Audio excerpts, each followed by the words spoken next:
Hi, ನಾನು ಕೀರ್ತಿ. ನೀವಿದ್ದೀರಾ ಕೀರ್ತಿ commerce ಕ್ಲಾಸಲ್ಲಿ.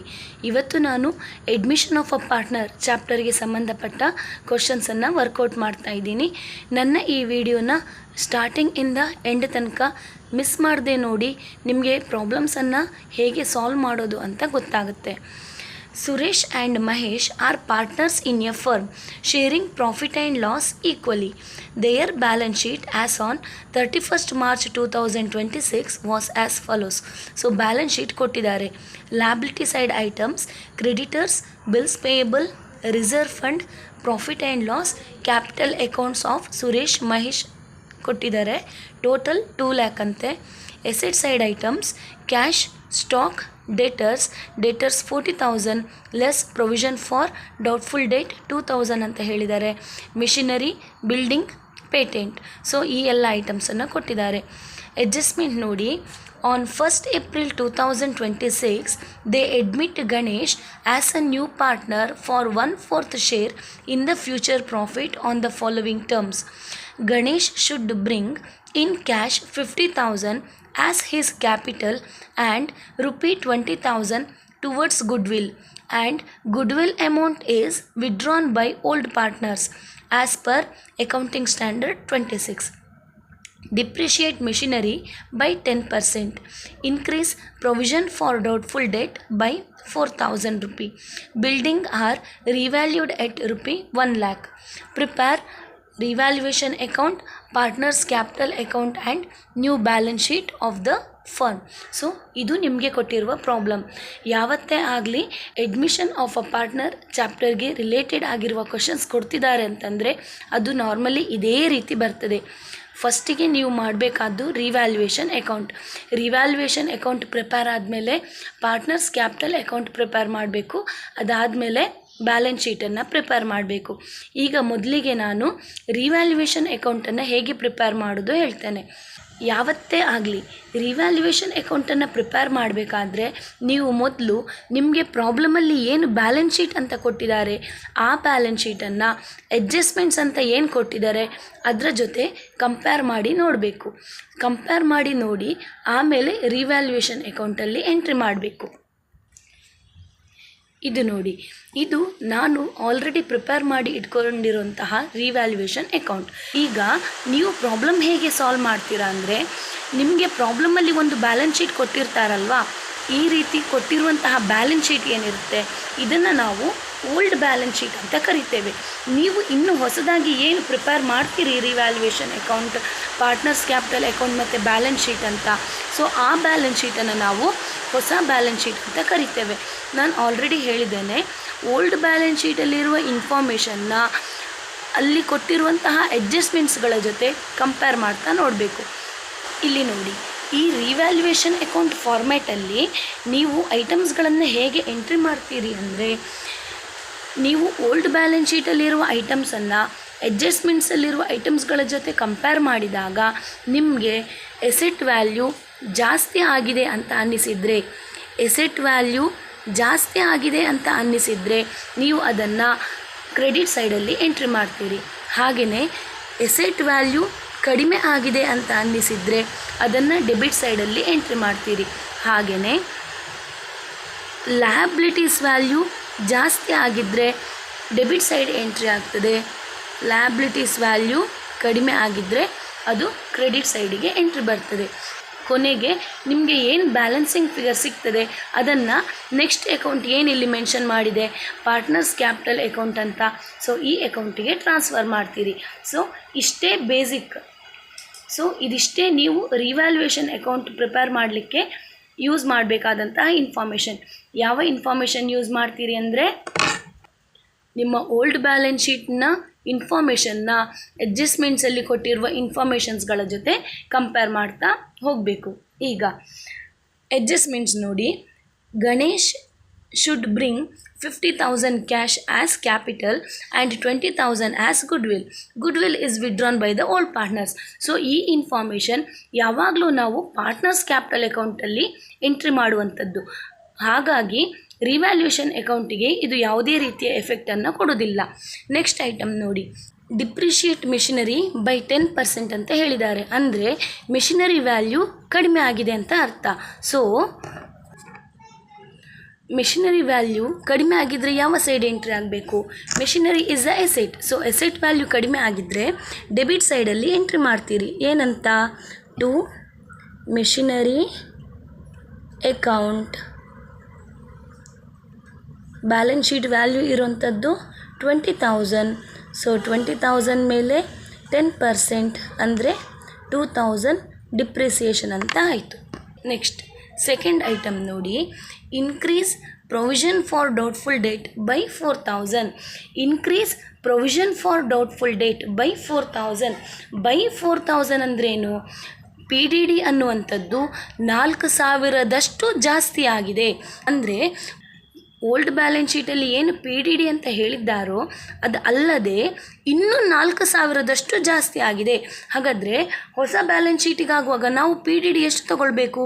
ಈ 2,000 ಮಾತ್ರ ಅಲ್ಲ, ಜೊತೆಗೆ ಅಡ್ಜಸ್ಟ್ಮೆಂಟಲ್ಲಿರುವ ಇನ್ನೂ 4,000ವನ್ನು ನಾವು ಸೇರಿಸಬೇಕು. ಆವಾಗ ಎಷ್ಟಾಗುತ್ತೆ? ಇಲ್ಲಿ 6,000 ಅಂತ ಆಗ್ತದೆ. ಆವಾಗ 6,000 ಆದಾಗ ಹೊಸ ಬ್ಯಾಲೆನ್ಸ್ ಶೀಟಲ್ಲಿ ಎಷ್ಟು ಎಂಟ್ರಿ ಆಗ್ತದೆ? 40 ಮೈನಸ್ 6 ಅಂದರೆ ಹೊಸ ಬ್ಯಾಲೆನ್ಸ್ ಶೀಟಲ್ಲಿ 34,000 ಎಂಟ್ರಿ ಆಗಬೇಕು. ಸೊ ಹಳೆ ಬ್ಯಾಲೆನ್ಸ್ ಶೀಟಲ್ಲಿ 38,000, ಹೊಸ ಬ್ಯಾಲೆನ್ಸ್ ಶೀಟಲ್ಲಿ 34,000 ಅಂತ ಬರ್ತದೆ. ಹಾಗಾದರೆ ಡೇಟರ್ಸ್ ವ್ಯಾಲ್ಯೂ ಏನಾಯಿತು? ಕಡಿಮೆ ಆಯಿತು, ಹೌದಾ? So increase in the provision for doubtful date 4,000 ಅಂತ ಏನು ಹೇಳಿದ್ದಾರೆ ಅದನ್ನು ನಾವು ರಿವ್ಯಾಲ್ಯೂಯೇಷನ್ ಅಕೌಂಟಿನ ಡೆಬಿಟ್ ಸೈಡಲ್ಲಿ ಎಂಟ್ರಿ ಮಾಡಬೇಕು. So P D D 4,000. So ಅಡ್ಜಸ್ಟ್ಮೆಂಟಲ್ಲಿರುವ ಪಿ ಡಿ ಡಿಯನ್ನು ತಗೊಂಡಿದ್ದೇನೆ. Next buildings are revalued at 1 lakh. So building value old balance ಶೀಟಲ್ಲಿ ಎಷ್ಟಿದೆ? 92,000. ಅಡ್ಜಸ್ಟ್ಮೆಂಟಲ್ಲಿ ಏನು ಹೇಳಿದ್ದಾರೆ? 1 lakh ಅಂತೆ. ಹಾಗಾದರೆ ಬಿಲ್ಡಿಂಗ್ ವ್ಯಾಲ್ಯೂ ಏನಾಗಿದೆ ಅಂತ ಲೆಕ್ಕ? ಜಾಸ್ತಿ ಆಗಿದೆ. ಹಾಗಾದರೆ ಎಸೆಟ್ ವ್ಯಾಲ್ಯೂ ಜಾಸ್ತಿ ಆಗಿದ್ದರೆ ಎಲ್ಲಿ ಎಂಟ್ರಿ ಮಾಡ್ತೇವೆ? ರಿವ್ಯಾಲ್ಯೂಯೇಷನ್ ಅಕೌಂಟಿನ ಕ್ರೆಡಿಟ್ ಸೈಡಲ್ಲಿ ಎಂಟ್ರಿ ಮಾಡ್ತೇವೆ. ಕ್ರೆಡಿಟ್ ಸೈಡಲ್ಲಿ ಎಂಟ್ರಿ ಮಾಡಬೇಕು. By building account 1 lakh minus 92,000. So outer ಕಾಲಮಲ್ಲಿ 8,000. ಸೊ ಅಡ್ಜಸ್ಟ್ಮೆಂಟ್ಸಲ್ಲಿ ಏನೆಲ್ಲ ಇನ್ಫಾರ್ಮೇಷನ್ಸ್ ಕೊಟ್ಟಿದ್ದಾರೆ, ರಿವ್ಯಾಲ್ಯೂಯೇಷನ್ ಅಕೌಂಟಿಗೆ ಯಾವುದೆಲ್ಲ ಎಂಟ್ರಿ ಆಗಬೇಕು ಎಲ್ಲವನ್ನು ಎಂಟ್ರಿ ಮಾಡಿದ್ದೇನೆ. ಇನ್ನೊಂದು ಸಲ ನೋಡ್ಕೊಳ್ಳಿ. Increase provision for doubtful debt by 4,000 ಅಂತ ಹೇಳಿದ್ದಾರೆ. Increase provision for doubtful debt by 4,000 ಅಂದರೆ ಪಿ ಡಿ ಡಿ ಅನ್ನುವಂಥದ್ದು 4,000ದಷ್ಟು ಜಾಸ್ತಿ ಆಗಿದೆ. ಅಂದರೆ ಹಳೆ ಬ್ಯಾಲೆನ್ಸ್ ಶೀಟಲ್ಲಿ ಏನು ಅಮೌಂಟ್ ಕೊಟ್ಟಿದ್ದಾರೆ ಅದಕ್ಕೆ 4,000ವನ್ನು ನೀವು ಸೇರಿಸಬೇಕು ಅಂತ ಲೆಕ್ಕ. ಆವಾಗ 4,000 ಸೇರಿಸಿದರೆ ಏನಾಗ್ತದೆ? 40,000 ಮೈನಸ್ 2,000 ಪ್ಲಸ್ 4,000 ಅಂದರೆ 6,000 ಆಯ್ತಲ್ವಾ? ಸೊ 40,000 ಮೈನಸ್ 6,000 ಅಂತ ಆದಾಗ ಔಟರ್ ಕಾಲಮಲ್ಲಿ 34,000 ಬರ್ತದೆ. ಸಿ, ಇದು ಈಗ 40,000 ಓಲ್ಡ್ ಬ್ಯಾಲೆನ್ಸ್ ಶೀಟಿನ ಫಿಗರ್, ಹೌದಾ? ಅಡ್ಜಸ್ಟ್ಮೆಂಟಲ್ಲಿ ಏನು ಹೇಳಿದ್ದಾರೆ? Increase provision for doubtful debt by 4,000 ಅಂತ ಹೇಳಿದ್ದಾರೆ. ಅಂದರೆ ಪಿ ಡಿ ಡಿ ಅನ್ನುವಂಥದ್ದು ಹೊಸ ಬ್ಯಾಲೆನ್ಸ್ ಶೀಟಲ್ಲಿ 4,000ದಷ್ಟು ಜಾಸ್ತಿ ಆಗಬೇಕು. ಹಾಗಾದರೆ ಹೊಸ ಬ್ಯಾಲೆನ್ಸ್ ಶೀಟಲ್ಲಿ ಎಷ್ಟು ಬರ್ತದೆ? 40,000 ಮೈನಸ್ ಪಿ ಡಿ ಡಿ 2,000 ಮಾತ್ರ ಅಲ್ಲ, ಜೊತೆಗೆ 4,000 ಸೇರಿಸಿ ನಾವು 6,000 ಅಂತ ತೋರಿಸಬೇಕು. ಆವಾಗ ಎಷ್ಟು ಬರುತ್ತೆ? ಔಟರ್ ಕಾಲಮಲ್ಲಿ 34,000 ಬರ್ತದೆ, ಹೌದಾ? ಹಾಗಾದರೆ ಓಲ್ಡ್ ಬ್ಯಾಲೆನ್ಸ್ ಶೀಟಲ್ಲಿ 38 ಇದೆ, ಹೊಸ ಬ್ಯಾಲೆನ್ಸ್ ಶೀಟಲ್ಲಿ 34 ಬರೀಬೇಕು. ಹಾಗಾದರೆ ಎಸೆಟ್ ವ್ಯಾಲ್ಯೂ ಏನಾಯಿತು? ಕಡಿಮೆ ಆಯಿತಲ್ವಾ? ಎಷ್ಟು ಕಡಿಮೆ ಆಗಿದ್ದು? 4,000 ಕಡಿಮೆ ಆಯಿತು.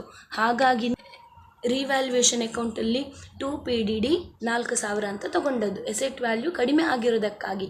ಈಗ ಎಲ್ಲ ಐಟಮ್ಸ್ಗಳ ಎಂಟ್ರಿ ಆಗಿದೆ. ಬ್ಯಾಲೆನ್ಸಿಂಗ್ ಫಿಗರನ್ನು ಫೈಂಡ್ ಔಟ್ ಮಾಡುವ. ಸೊ ಡೆಬಿಟ್ ಸೈಡ್ ಟೋಟಲ್ 6,000 ಇದೆ, ಕ್ರೆಡಿಟ್ ಸೈಡ್ ಟೋಟಲ್ 8,000 ಇದೆ. ಸೊ ಯಾವುದು ಜಾಸ್ತಿ? Debit side total 6,000, credit side total 8,000. ಯಾವುದು ಜಾಸ್ತಿ? 8,000 ಜಾಸ್ತಿ ಅಲ್ವಾ? ಸೊ 8,000ನ ಇಲ್ಲಿ ಬರಿತೇನೆ. 8,000 ಅದೇ ಫಿಗರನ್ನು ಈಚೆ ಸೈಡಿಗೆ ಕೂಡ ಬರಿತೇನೆ 8000. ಆದರೆ ಆ್ಯಕ್ಚುಲಿ ಇಲ್ಲಿನ ಟೋಟಲ್ ಎಷ್ಟು 6000, ನೀವು ಬರೆದದೆಷ್ಟು 8000. ಹಾಗಾದರೆ ಡಿಫ್ರೆನ್ಸ್ ಎಷ್ಟಾಯಿತು? ಡಿಫ್ರೆನ್ಸ್ 2000. ಸೊ 2000ವನ್ನು ನಾನು ಪಾರ್ಟ್ನರ್ಸ್ ಕ್ಯಾಪಿಟಲ್ ಅಕೌಂಟಿಗೆ ಹಾಕ್ತೇನೆ. To partners capital account. So ಈ 2000ವನ್ನು ಇಬ್ಬರು ಪಾರ್ಟ್ನರ್ಸ್ ಯಾರು ಸುರೇಶ್ ಮತ್ತು ಮಹೇಶ್ ಇದ್ದಾರಲ್ಲ ಅವರಿಗೆ ಹಂಚಿ ಹಾಕಬೇಕು. ಸುರೇಶ್ಗೆ ಮತ್ತು ಮಹೇಶ್ಗೆ ಎಷ್ಟು ಹಂಚಿ ಹಾಕ್ತೀರಿ? ಇಲ್ಲಿ ಪ್ರಾಬ್ಲಮಲ್ಲಿ ಹೇಳಿದ್ದಾರೆ Suresh and Mahesh share profit and loss equally ಅಂತ. ಹಾಗಾಗಿ ಸುರೇಶ್ ಮತ್ತು ಮಹೇಶ್ ಇಬ್ಬರು ಕೂಡ ಸೇರಿಕೊಂಡು 1:1 ರೇಷಿಯೋದಲ್ಲಿ ಪ್ರಾಫಿಟ್ ಆರ್ ಲಾಸನ್ನು ಎಪೋರ್ಷನ್ ಮಾಡ್ತಾರೆ. ಸೊ ಈ 2000ನ್ನು 1:1 ರೇಷಿಯೋ ಅಂದರೆ 1/2, ಇಲ್ಲಿನೂ 2000 ಇಂಟು 1/2 ರೇಷಿಯೋದಲ್ಲಿ ಹಾಕಿದಾಗ 1000 ಸಿಗ್ತದೆ. ಸೊ ಔಟರ್ ಕಾಲಮಲ್ಲಿ 2000 ಅಂತ ಬರೀತೀರಿ. ಇದು ನೀವು ರಿವ್ಯಾಲ್ಯೂಯೇಷನ್ ಅಕೌಂಟನ್ನು ಪ್ರಿಪೇರ್ ಮಾಡುವ ರೀತಿ. ಇನ್ನು ನಾವು ಪ್ರಿಪೇರ್ ಮಾಡುವಂಥದ್ದು partners capital account. Partners capital account ಮಾಡುವಾಗ ನೀವು ಯಾವುದೇ ಪ್ರಾಬ್ಲಮ್ ವರ್ಕೌಟ್ ಮಾಡಬೇಕಾದ್ದು ಇಷ್ಟೇ. ಏನಂದರೆ ನೀವು ಫಸ್ಟಿಗೆ ಬ್ಯಾಲೆನ್ಸ್ ಶೀಟನ್ನು ನೋಡ್ಕೊಳ್ಳಿ. ಬ್ಯಾಲೆನ್ಸ್ ಶೀಟಲ್ಲಿ ಇರುವಂತಹ ಕೆಲವು ಐಟಮ್ಸ್ಗಳು ಪಾರ್ಟ್ನರ್ಸ್ ಕ್ಯಾಪಿಟಲ್ ಅಕೌಂಟಿಗೆ ಬರ್ತದೆ. ಸೊ ನೀವು ಪಾರ್ಟ್ನರ್ಸ್ ಕ್ಯಾಪಿಟಲ್ ಅಕೌಂಟ್ ಪ್ರಿಪೇರ್ ಮಾಡುವಾಗ ಮೊದಲಿಗೆ ಓಲ್ಡ್ ಬ್ಯಾಲೆನ್ಸ್ ಶೀಟಲ್ಲಿ ಓಲ್ಡ್ ಪಾರ್ಟ್ನರ್ಸ್ ಕ್ಯಾಪಿಟಲ್ ಇದೆಯಾ ನೋಡಿ. ಸೊ ಈಗ ಸುರೇಶ್ ಮತ್ತು ಮಹೇಶ್ ಇವರಿಬ್ಬರು ಓಲ್ಡ್ ಪಾರ್ಟ್ನರ್ಸ್ ಆಯಿತು. ಗಣೇಶ್ ಅನ್ನುವ ನ್ಯೂ ಪಾರ್ಟ್ನರ್. ಸೊ ಯಾವಾಗ ನೀವು ಪಾರ್ಟ್ನರ್ಸ್ ಕ್ಯಾಪಿಟಲ್ ಅಕೌಂಟ್ ಪ್ರಿಪೇರ್ ಮಾಡ್ತೀರೋ ಆವಾಗ ಓಲ್ಡ್ ಬ್ಯಾಲೆನ್ಸ್ ಶೀಟಲ್ಲಿ ಪಾರ್ಟ್ನರ್ಸ್ನ ಕ್ಯಾಪಿಟಲ್ ಕೊಟ್ಟಿದ್ದಾರಾ ನೋಡಿ. ಪಾರ್ಟ್ನರ್ಸ್ ಕ್ಯಾಪಿಟಲ್ ಕೊಟ್ಟಿದ್ದರೆ ಆ ಪಾರ್ಟ್ನರ್ಸ್ ಕ್ಯಾಪಿಟಲ್ ಎಂಟ್ರಿ ಆಗ್ತದೆ. ಜನರಲ್ ರಿಸರ್ವ್ ಎಂಟ್ರಿ ಆಗ್ತದೆ. ಪ್ರಾಫಿಟ್ ಆ್ಯಂಡ್ ಲಾಸ್ ಇದ್ದರೆ ಪ್ರಾಫಿಟ್ ಆ್ಯಂಡ್ ಲಾಸ್ ಎಂಟ್ರಿ ಆಗ್ತದೆ. ಹಾಗೆಯೇ ನ್ಯೂ ಪಾರ್ಟ್ನರ್ ಕ್ಯಾಪಿಟಲ್ ತಂದಿದ್ದರೆ ಎಂಟ್ರಿ ಮಾಡಬೇಕು. ನ್ಯೂ ಪಾರ್ಟ್ನರ್ ಗುಡ್ ವಿಲ್ ತಂದಿದ್ದರೆ ಎಂಟ್ರಿ ಮಾಡಬೇಕು. ಈ ಪ್ರಾಬ್ಲಮಲ್ಲಿ ಒಂದು ಎಕ್ಸ್ಟ್ರಾ ಟ್ರೀಟ್ಮೆಂಟ್ ಏನಂದರೆ ಗುಡ್ ವಿಲ್ಲನ್ನು ವಿಡ್ರಾ ಮಾಡಿದ್ದಾರೆ. ಸೊ ಅದು ಒಂದನ್ನು ಮಾಡಬೇಕು. ಹಾಗಾದರೆ ನೀವು ಪಾರ್ಟ್ನರ್ಸ್ ಕ್ಯಾಪಿಟಲ್ ಅಕೌಂಟ್ ಪ್ರಿಪೇರ್ ಮಾಡುವಾಗ ನೀವು ಎಂಟ್ರಿ ಮಾಡಬೇಕಾದ್ದು ಓಲ್ಡ್ ಬ್ಯಾಲೆನ್ಸ್ ಶೀಟಲ್ಲಿರುವ old partners capital, old balance ಶೀಟಲ್ಲಿರುವ ಜನರಲ್ ರಿಸರ್ವ್, ಓಲ್ಡ್ ಬ್ಯಾಲೆನ್ಸ್ ಶೀಟಲ್ಲಿರುವ profit and loss, new partner ತಂದಿರುವ ಕ್ಯಾಪಿಟಲ್, ನ್ಯೂ ಪಾರ್ಟ್ನರ್ ತಂದಿರುವ ಗುಡ್ ವಿಲ್, ಜೊತೆಗೆ ರಿವ್ಯಾಲ್ಯೂಯೇಷನ್ ಫಿಗರ್. ಸೊ ಇದಿಷ್ಟು ಫಿಗರ್ಸನ್ನು ಮಾತ್ರ ನೀವು ನಿಮ್ಮ ಪಾರ್ಟ್ನರ್ಸ್ ಕ್ಯಾಪಿಟಲ್ ಅಕೌಂಟಲ್ಲಿ ಎಂಟ್ರಿ ಮಾಡ್ತೀರಿ.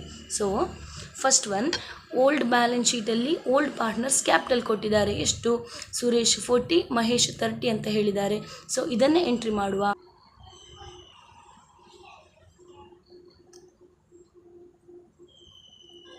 ಬೈ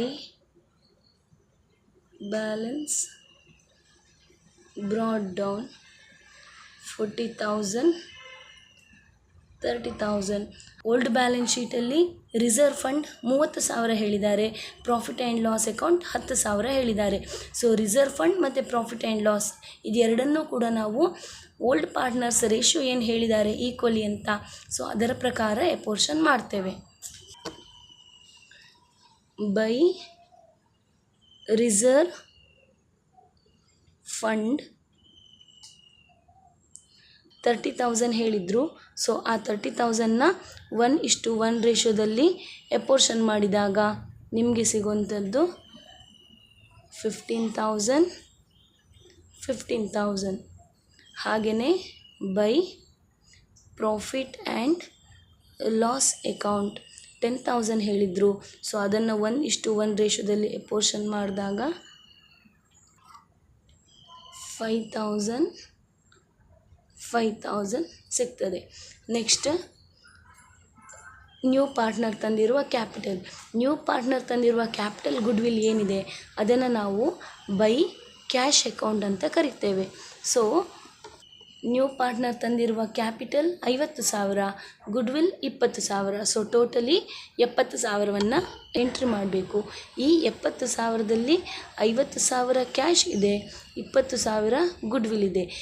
ಈ 20,000 ನ್ಯೂ ಪಾರ್ಟ್ನರ್ ತಂದಿರುವ ಗುಡ್ ವಿಲ್ ಇದೆ ಅಲ್ವಾ, ಅದನ್ನು ಓಲ್ಡ್ ಪಾರ್ಟ್ನರ್ಸ್ಗೆ ಎಪೋರ್ಷನ್ ಮಾಡಬೇಕು. ಸೊ ಏನು ಮಾಡ್ತೀರಾ ಅಂದರೆ ಇಲ್ಲಿ ಹೊಸ ಪಾರ್ಟ್ನರ್ನ ಹೆಸರು ಬರೆದು, ಹೊಸ ಪಾರ್ಟ್ನರ್ ಯಾರು? Ganesh. So by Ganesh capital account ಅಂತ ಹೊಸ ಪಾರ್ಟ್ನರ್ನ ಹೆಸರು ಬರೆದು ಹಳಬ್ರಿಬ್ಬರಿಗೆ ಹಾಕಬೇಕು. ಯಾವ ರೇಷಿಯೋ? Old ratio. ನಮಗೆ ಪ್ರಾಬ್ಲಮಲ್ಲಿ ನ್ಯೂ ಪ್ರಾಫಿಟ್ ಶೇರಿಂಗ್ ರೇಷಿಯೋ ಕೊಡದೇ ಇರೋದ್ರಿಂದ ಓಲ್ಡ್ ರೇಷಿಯೋ ಏನಿದೆ ಅದನ್ನೇ ನಾವು ಸ್ಯಾಕ್ರಿಫೈಸ್ ರೇಷಿಯೋ ಅಂತ ಕನ್ಸಿಡರ್ ಮಾಡೋದು. ಹಾಗಾಗಿ ಈ 20,000ನ ಓಲ್ಡ್ ರೇಷಿಯೋ ಆರ್ ಸ್ಯಾಕ್ರಿಫೈಸ್ ರೇಷಿಯೋದಲ್ಲಿ ಎಪೋರ್ಷನ್ ಮಾಡ್ತೇವೆ. ಅಂದರೆ 1:1 ರೇಷಿಯೋದಲ್ಲಿ ಎಪೋರ್ಷನ್ ಮಾಡುವಾಗ ಇಬ್ಬರಿಗೂ 10,000 ಸಿಗ್ತದೆ. ಹೇಗೆ? 1:1 ರೇಷಿಯೋದಲ್ಲಿ ಎಪೋರ್ಷನ್ ಮಾಡಿದ್ದು. ಸೊ ಇಲ್ಲಿ ಗುಡ್ವಿಲ್ ಕ್ಯಾಲ್ಕುಲೇಷನ್ನ ಬರೆಯುವಾಗ ಇಲ್ಲಿ ನ್ಯೂ ಪಾರ್ಟ್ನರ್ ಕ್ಯಾಪಿಟಲ್ ತಂದಿದ್ದಾನೆ, ನ್ಯೂ ಪಾರ್ಟ್ನರ್ ಗುಡ್ವಿಲ್ ತಂದಿದ್ದಾನೆ. ಹಾಗಾಗಿ ನಾವು ಬೈ ಕ್ಯಾಶ್ ಅಕೌಂಟ್ ಅಂತ ಬರೆದು ಕ್ಯಾಪಿಟಲ್ ಪ್ಲಸ್ ಗುಡ್ವಿಲ್ ಸೇರಿಸಿ 70,000 ಬರೆದಿದ್ದೇವೆ. ಮತ್ತು ಇದರಲ್ಲಿ ಗುಡ್ವಿಲ್ ಇನ್ಕ್ಲೂಡ್ ಆಗಿದೆ ಅಲ್ವಾ? ಈ ಹೊಸ ಪಾರ್ಟ್ನರ್ ತಂದಿರುವ ಗುಡ್ವಿಲ್ಲನ್ನು ಹಳಬ್ರಿಬ್ಬರಿಗೆ ಅಪೋರ್ಷನ್ ಮಾಡಬೇಕು. ಹಾಗಾಗಿ ಹೊಸ ಪಾರ್ಟ್ನರ್ನ ಹೆಸರು ಬರೆದು ಹಳಬ್ರಿಬ್ಬರಿಗೆ ಹಾಕ್ತೇವೆ. ಹಾಗೆಯೇ ಡೆಬಿಟ್ ಸೈಡಿಗೆ ಆಗುವಾಗ ಹಳೆ ಪಾರ್ಟ್ನರ್ ಹೆಸರು ಬರೆದು to Suresh capital account, to Mahesh capital account ಅಂತ ಹಳೆ ಪಾರ್ಟ್ನರ್ಸ್ನ ಹೆಸರು ಬರೆದು ಹೊಸ ಪಾರ್ಟ್ನರ್ಗೆ ಅದೇ 10,000ವನ್ನು ಎಪೋರ್ಷನ್ ಮಾಡಿ ಹಾಕಬೇಕು. ಈಗ ಪ್ರಾಬ್ಲಮಲ್ಲಿ ಏನು ಹೇಳಿದ್ದಾರೆ? Goodwill is withdrawn by the old partners ಅಂತ ಹೇಳಿದ್ದಾರೆ. ಸೊ ಪ್ರಾಬ್ಲಮಲ್ಲಿ ನೀವು ನೋಡ್ಕೊಳ್ಬೇಕು, half of the goodwill is ವಿಡ್ರಾನಾ ಅಥವಾ whole amount of goodwill is withdrawn ಅಂತ. ಈ ಪ್ರಾಬ್ಲಮಲ್ಲಿ whole amount of goodwill is withdrawn. ಹಾಗಾಗಿ ಈ ಗುಡ್ವಿಲ್ಲನ್ನು ವಿಡ್ರಾ ಮಾಡಬೇಕು. So to cash account. ಗುಡ್ವಿಲ್ಲನ್ನು ತಂದಾಗ ಏನು ಬರೆದಿದ್ದು ನೀವು? ಬೈ ಕ್ಯಾಶ್ ಅಲ್ವಾ? ಹಾಗಾದರೆ ಗುಡ್ವಿಲ್ ವಿಡ್ರಾ ಆಗುವಾಗ ಏನು ಬರಿಬೇಕು? To cash account. ಸೊ ಈ 10,000 ಇಲ್ಲಿ ಬರಿತೀರಿ, ಈ 10,000ವನ್ನು ಇಲ್ಲಿ ಬರಿತೀರಿ. ಅದೇ ಒಂದು ವೇಳೆ half of the goodwill is withdrawn ಅಂತ ಹೇಳಿದರೆ 10,000ದಲ್ಲಿ ನೀವು ಇಲ್ಲಿ ಬರಿಬೇಕಾದ್ದು 5,000, ಈ 10,000ದಲ್ಲಿ ನೀವು ಇಲ್ಲಿ ಬರಿಬೇಕಾದ್ದು 5,000. ಯಾವಾಗ? Half of the goodwill withdraw ಅಂತ ಹೇಳಿದರೆ. ಇಲ್ಲಿ hole amount of goodwill withdraw ಅಂತ ಆಗಿರೋದ್ರಿಂದ 10,000ವನ್ನು ಡೈರೆಕ್ಟಾಗಿ ಎಂಟ್ರಿ ಮಾಡ್ತೀರಿ. ಹಾಗೆಯೇ ಇನ್ನು ಒಂದು ಎಂಟ್ರಿ ಯಾವುದಂದರೆ ನಿಮ್ಮ ರಿವ್ಯಾಲ್ಯೂಯೇಷನ್ ಅಕೌಂಟಿನ ಫಿಗರ್. ರಿವ್ಯಾಲ್ಯೂಯೇಷನ್ ಅಕೌಂಟಿನ ಫಿಗರ್ ಎಷ್ಟಿದೆ? ಸುರೇಶ್ 1,000, ಮಹೇಶ್ 1,000 ಇದೆ. ಸೊ ಅದನ್ನು ನೀವು ಇಲ್ಲಿ ನೋಡಿ, ರಿವ್ಯಾಲ್ಯೂಯೇಷನ್ ಅಕೌಂಟಲ್ಲಿ 2 ಪಾರ್ಟ್ನರ್ಸ್ ಕ್ಯಾಪಿಟಲ್. ಹಾಗಾಗಿ ಪಾರ್ಟ್ನರ್ಸ್ ಕ್ಯಾಪಿಟಲ್ ಅಕೌಂಟಲ್ಲಿ ನೀವು ಬೈ ರಿವ್ಯಾಲ್ಯೂಯೇಷನ್ ಅಕೌಂಟ್ ಅಂತ ಬರೆದು 1,000 ಏನು ರಿವ್ಯಾಲ್ಯೂಯೇಷನ್ ಅಕೌಂಟಲ್ಲಿ ಸಿಕ್ಕಿತ್ತು ಅದನ್ನು ಎಪೋರ್ಷನ್ ಮಾಡಬೇಕು. ಇಲ್ಲಿಗೆ ನಿಮ್ಮ ಪಾರ್ಟ್ನರ್ಸ್ ಕ್ಯಾಪಿಟಲ್ ಅಕೌಂಟ್ನ ಎಲ್ಲ ಎಂಟ್ರಿಗಳು ಮುಗೀತು. ಈಗ ಬ್ಯಾಲೆನ್ಸಿಂಗ್ ಫಿಗರ್ನ ಫೈಂಡ್ ಔಟ್ ಮಾಡಿ.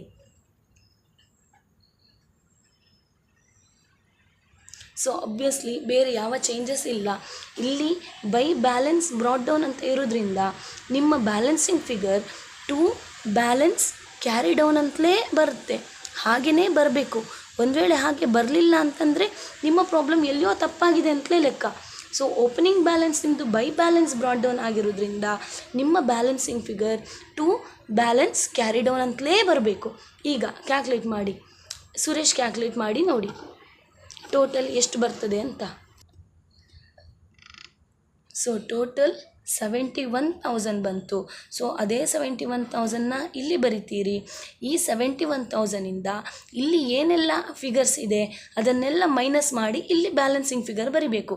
ಸೊ 71ಇಂದ ಇಲ್ಲಿ ಮೈನಸ್ ಮಾಡಲಿಕ್ಕಿರುವಂಥದ್ದು 10,000 ಮಾತ್ರ. ಮೈನಸ್ ಮಾಡಿದಾಗ ನಿಮಗೆ 61,000 ಬರ್ತದೆ. ಅದನ್ನು ಬರಿತೀರಿ. ನೆಕ್ಸ್ಟ್ ಮಹೇಶ್ ನೋಡಿ. ಸೊ ಮಹೇಶ್ 30,000.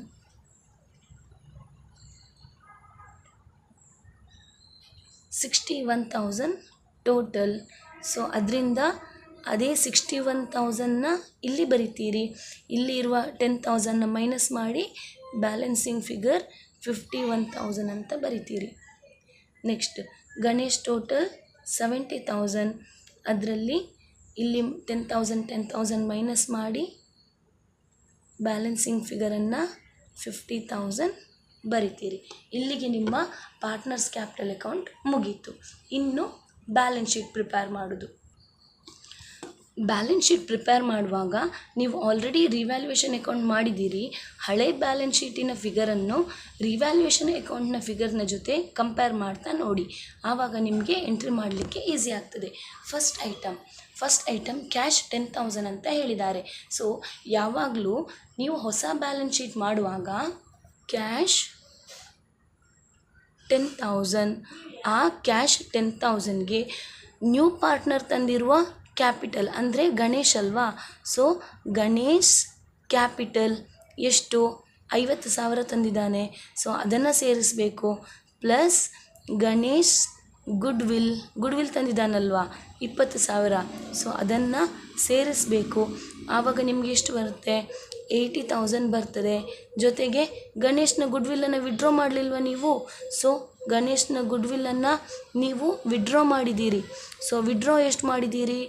ಫುಲ್ ಅಮೌಂಟನ್ನೇ ವಿಡ್ರಾ ಮಾಡಿದ್ದೀರಿ. ಸೊ 20 ಮೈನಸ್ ಮಾಡಿ ಔಟರ್ ಕಾಲಮಲ್ಲಿ 60,000 ಬರಿಬೇಕು. ಸೊ ಓಲ್ಡ್ ಬ್ಯಾಲೆನ್ಸ್ ಶೀಟಲ್ಲಿ ಇರುವ ಕ್ಯಾಶಿಗೆ ನ್ಯೂ ಪಾರ್ಟ್ನರ್ ತಂದಿರುವ ಕ್ಯಾಪಿಟಲ್, ನ್ಯೂ ಪಾರ್ಟ್ನರ್ ತಂದಿರುವ ಗುಡ್ ವಿಲ್ಲನ್ನು ಆ್ಯಡ್ ಮಾಡಿ, new partner good will withdraw ಆಗಿದ್ದರೆ ಅದನ್ನು ಮೈನಸ್ ಮಾಡಿ ಔಟರ್ ಕಾಲಮಲ್ಲಿ ಫಿಗರ್ ಎಂಟ್ರಿ ಮಾಡಬೇಕು. ನೆಕ್ಸ್ಟ್ ಸ್ಟಾಕ್ ನೋಡಿ, 25,000 ಹೇಳಿದ್ದಾರೆ. ಸ್ಟಾಕಿಗೆ ರಿಲೇಟೆಡ್ ಆಗಿ ಯಾವುದೇ ಅಡ್ಜಸ್ಟ್ಮೆಂಟ್ ಇಲ್ಲ. ಹಾಗಾಗಿ ಸ್ಟಾಕ್ 25,000 ಏನು ಹೇಳಿದ್ದಾರೆ ಅದು ಆ್ಯಸ್ ಇಟ್ ಈಸ್ ಎಂಟ್ರಿ ಆಗ್ತದೆ. Stock 25,000. Next debtors 40,000 less PDD 2,000 ಅಂತ ಹೇಳಿದ್ದಾರೆ. PDD ರಿಲೇಟೆಡ್ ಅಡ್ಜಸ್ಟ್ಮೆಂಟ್ 4,000 ಇದೆ. ಸೊ ಇದನ್ನು ಈಗ ಎಂಟ್ರಿ ಮಾಡುವ. So debtors 40,000 less old PDD ಅಂದರೆ ಓಲ್ಡ್ ಬ್ಯಾಲೆನ್ಸ್ ಶೀಟಲ್ಲಿ ಇದ್ದ PDD 2,000, ಜೊತೆಗೆ ರಿವ್ಯಾಲ್ಯೂಯೇಷನ್ ಅಕೌಂಟಲ್ಲಿ ನೀವು 2 PDD 4,000 ಅಂತ ಹೇಳಿದ್ದೀರಿ. ಸೊ ಅದನ್ನು ನಾನು ನ್ಯೂ PDD ಅಂತ ತಗೊಂಡು 4,000 ಇದಿಷ್ಟನ್ನು ಮೈನಸ್ ಮಾಡಿದಾಗ ನಮಗೆ 34,000 ಔಟರ್ ಕಾಲಮಲ್ಲಿ ಬರ್ತದೆ. Next machinery 20,000. ಸೊ ಮೆಷಿನರಿಯದ್ದು ಅಡ್ಜಸ್ಟ್ಮೆಂಟ್ ಇತ್ತು 10% ಅಂತ. ಮೆಷಿನರಿ 20,000, ಅದರಿಂದ ಮೆಷಿನರಿ ಡಿಪ್ರಿಸಿಯೇಷನ್ ಕೊಟ್ಟದ್ದು 2,000, ಅದಷ್ಟನ್ನು ಮೈನಸ್ ಮಾಡಿ ಎಂಟ್ರಿ ಮಾಡಬೇಕು. ಸೊ ಮೆಷಿನರಿ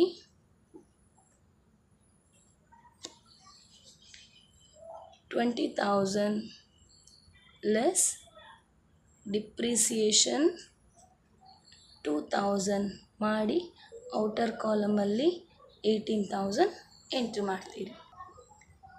ನೆಕ್ಸ್ಟ್ ಬಿಲ್ಡಿಂಗ್ 92 ಹೇಳಿದರು. ಅಡ್ಜಸ್ಟ್ಮೆಂಟಲ್ಲಿ ಬಿಲ್ಡಿಂಗ್ ರಿವ್ಯಾಲ್ಯೂಡೇಟ್ 1 lakh ಅಂತ ಹೇಳಿದ್ದಾರೆ. ಸೊ ಅಡ್ಜಸ್ಟ್ಮೆಂಟಲ್ಲಿ ಏನು ಕೊಟ್ಟಿದ್ದಾರೆ ಅದನ್ನು ನಾವು ಹೊಸ ಬ್ಯಾಲೆನ್ಸ್ ಶೀಟಿಗೆ ತಗೊಳ್ತೇವೆ. ಹಾಗಾಗಿ ಬಿಲ್ಡಿಂಗ್ 1 lakh ಏನಿದೆ ಅದನ್ನು ನಾವು ಡೈರೆಕ್ಟಾಗಿ ಔಟರ್ ಕಾಲಮಲ್ಲಿ 1 lakh ಅಂತ ತಗೊಳ್ತೇವೆ. ನೆಕ್ಸ್ಟ್ ಪೇಟೆಂಟ್ 15,000 ಹೇಳಿದ್ದಾರೆ. ಪೇಟೆಂಟ್ಗೆ ಯಾವುದೇ ರೀತಿ ಅಡ್ಜಸ್ಟ್ಮೆಂಟ್ ಇಲ್ಲ. ಸೊ ಪೇಟೆಂಟನ್ನು ಡೈರೆಕ್ಟಾಗಿ ಔಟರ್ ಕಾಲಮಲ್ಲಿ ಬರಿತೇವೆ. ಪೇಟೆಂಟ್ 15,000 ಹೇಳಿದ್ದಾರೆ. ಸೊ ಪೇಟೆಂಟನ್ನು ಡೈರೆಕ್ಟಾಗಿ ಔಟರ್ ಕಾಲಮಲ್ಲಿ 15,000 ಬರಿತೇನೆ. ಸೊ ಇಲ್ಲಿಗೆ ಎಸೆಟ್ ಸೈಡಿನ ಎಲ್ಲ ಐಟಮ್ಸ್ಗಳ ಎಂಟ್ರಿ ಆಗಿದೆ. ಈಗ ಲ್ಯಾಬಿಲಿಟಿ ಸೈಡ್ ಐಟಮ್ಸ್ ನೋಡಿ. Liability side items. So first one ಕ್ರೆಡಿಟರ್ಸ್ಗೆ ಯಾವುದೇ ಅಡ್ಜಸ್ಟ್ಮೆಂಟ್ ಇಲ್ಲ. ಸೊ ಹಾಗಾಗಿ ಕ್ರೆಡಿಟರ್ಸ್ ಫಿಗರನ್ನು ಡೈರೆಕ್ಟಾಗಿ ತಗೊಳ್ತೇನೆ. ಕ್ರೆಡಿಟರ್ಸ್ 40,000 ಮತ್ತು ಬಿಲ್ಸ್ ಪೇಬಲ್ 50,000 ಹೇಳಿದ್ದಾರೆ. ಅದಕ್ಕೆ ಯಾವುದೇ ರೀತಿಯ ಅಡ್ಜಸ್ಟ್ಮೆಂಟ್ಸ್ ಇಲ್ಲ. ಸೊ ಬಿಲ್ಸ್ ಪೇಬಲ್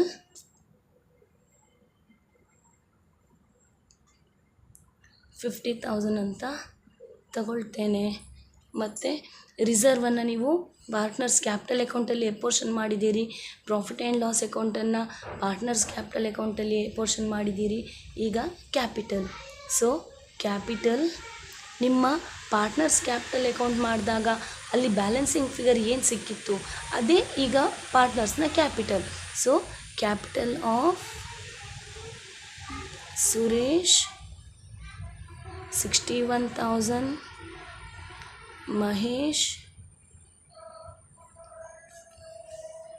51,000, ಹಾಗೆಯೇ ಗಣೇಶ್ 50,000ನ ಎಂಟ್ರಿ ಮಾಡ್ತೀರಿ.